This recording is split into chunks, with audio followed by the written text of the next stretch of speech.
नमस्कार मित्रांनो, तुमचे स्वागत आहे श्री स्वामी समर्थ. मित्रांनो, अधिक महिन्यात गुरुचरित्राचा हा अध्याय दररोज वाचावा. यामुळे आपले जेही संकल्प असतात, ज्याही इच्छा असतात, मनोकामना असतात, त्या पूर्ण होतात. संपूर्ण अधिक महिना हा विष्णूचा महिना मानला जातो. याला पुरुषोत्तम मास सुद्धा म्हणतात किंवा मलमास सुद्धा म्हणतात.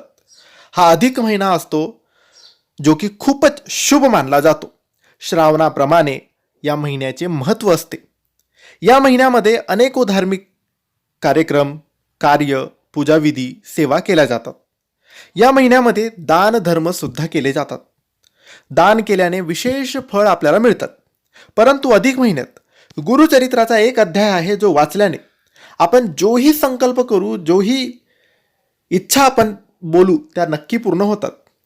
यावर्षी 17 मे पासून अधिक महिना सुरू होणार आहे आणि संपूर्ण 1 महिन्यापर्यंत हा अधिक महिना असतो.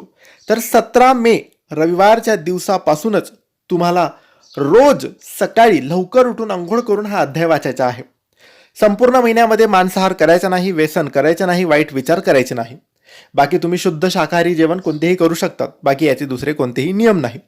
सकाळी लवकर उठायचं, अंघोळ करायचं, काहीच खायचं नाही, प्यायचं नाही, सरळ देवघरासमोर आधी हा अध्याय वाचायचा. हा अध्याय वाचण्याआधी पहिल्याच दिवशी म्हणजे 17 तारखेला रविवारी पहिल्या दिवशी तुमचा जोही मनात संकल्प आहे, जीही इच्छा आहे, जीही मनोकामना आहे ती बोलायची. फक्त पहिल्या दिवशी, रोज रोज बोलायचं नाही आणि हा अध्याय वाचायला सुरुवात करायची.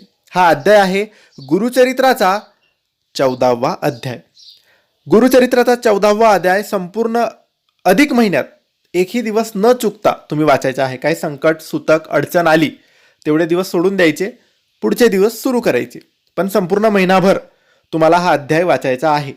नक्की वाचा. तुमचेही सर्व संकल्प, सर्व इच्छा स्वामी कृपेने, गुरुदेवाच्या कृपेने नक्की पूर्ण होतील. धन्यवाद.